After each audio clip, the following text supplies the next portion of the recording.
Okay, where are we now? So, where have we got to? Well, finally, we can now say everybody now has recruited someone to do the data collection. All but one of the people are now actually in post. And we've started with people with Pompe disease. Ta-da! It all started this last month.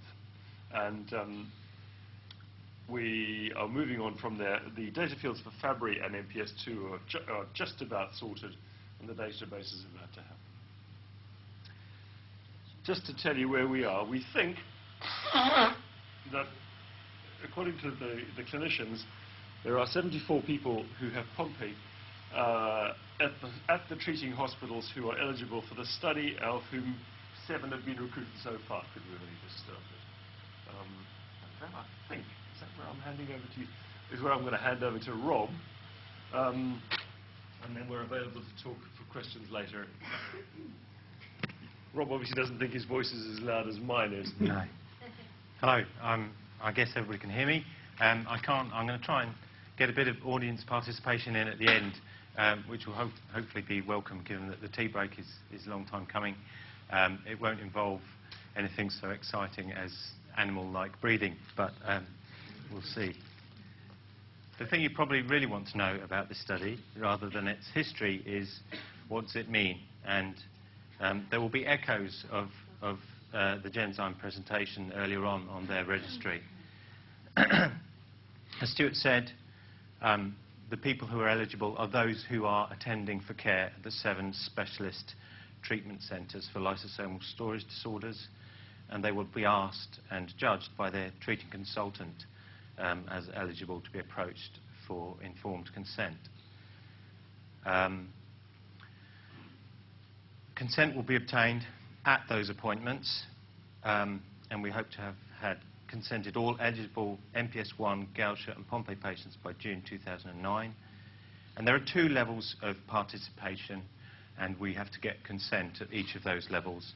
And that's either to have access to people's hospital records alone, or to also have permission to periodically ask for quality of life questionnaires and service use questionnaires completed. Now, the service use questionnaires I'll come on to in a minute, because I think that's something which in some ways can't be standardized for the lysosomal storage disorders.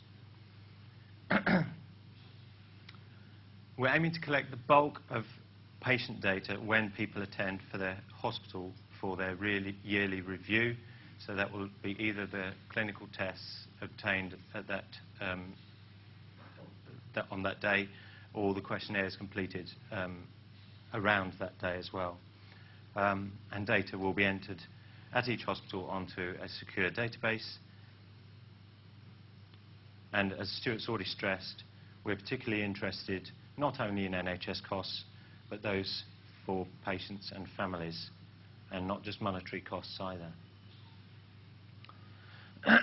We're going to be using an adaptive questionnaire that has been used in a wide variety of service areas for collecting the costs to the NHS.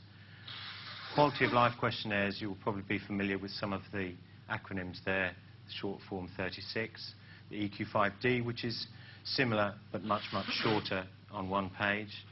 The Health Utilities Index is one which I don't think Pompe patients will be asked to complete, because that's for lysosomal storage disorders where sensory impairments are a much greater feature.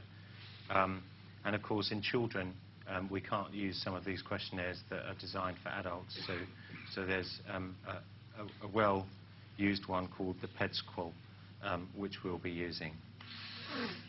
And amongst carers or parents, we will also be using the Carer Strain Index, and also asking parents or main carers to complete the EQ5D, which will give us a broad impression of whether there are any detrimental quality of life impacts on people involved directly in the care of children or partners with lysosomal storage disorders.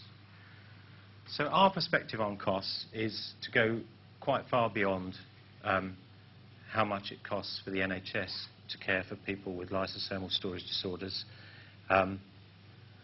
the questionnaire has been adapted considerably now with the help of the lysosomal storage disorder patient associations.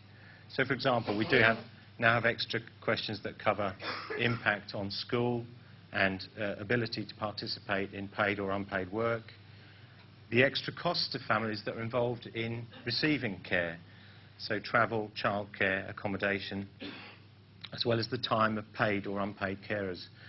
And a question that was raised at the meeting at the Royal Free Hospital in June was, well, what about the other things that you can't capture periodically? So people change their choices about what career they're going to follow or whether they're going to go to university.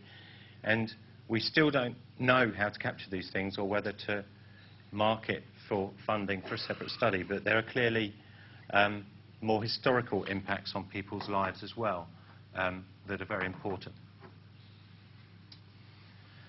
So, to summarise, really, how will it affect you? In terms of treatment and care received, I think it's important to emphasise that it won't affect you at all. It is an observational study, and we will get no ethical approval whatsoever to impinge on the decisions that your doctors and other carers are making for you. We are simply asking for access to the information on the care received. So the two main ways are to obtain initial informed consent and the regular questionnaire completion. And I'll ask for a little bit of your advice on that in a minute. But hopefully there is also the value from contributing to what we believe will be nationally and hopefully internationally important research to help other people with Pompe's and with the other lysosomal storage disorders. Okay, so we are at the critical stage. We have started collecting information by using quality of life questionnaires and the service use questionnaires by handing them out at people's annual visit to their specialist clinic. But some of the patients' associations have raised doubts about this, thinking that it won't be feasible, that people won't have the time, or that it's interfering with what is sometimes a quite stressful day of tests and consultations for people. So I wondered if I could, I mean, this is perhaps just flagging up and targeting myself for questions, if you like,